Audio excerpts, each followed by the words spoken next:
In this video, I'm going to show you how to publish videos with Pollo AI.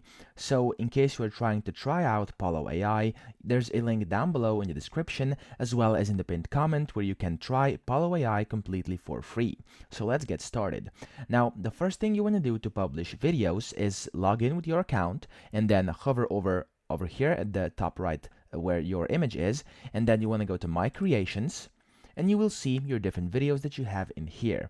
So you can sort them over here by unpublished and published, and as you can see, right now I have only unpublished videos and images in here.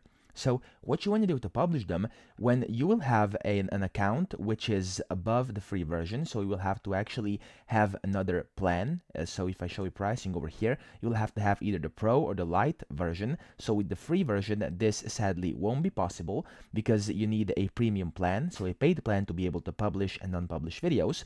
And then once you've done that, and once you have subscribed to a higher plan, what you can do is publish them via a button over here. So a button will appear up top to the left, and it will say published or unpublished. You can just click it and then switch between published and unpublished mode, and then sort over here to see which videos go in under which category. So that's pretty much it. Yet again, if you want to try Pollo AI for yourself completely for free, you have a link down below. Just check it out, and that's it. So I hope this video helped you out. If it did, please subscribe to the channel and help me out as well.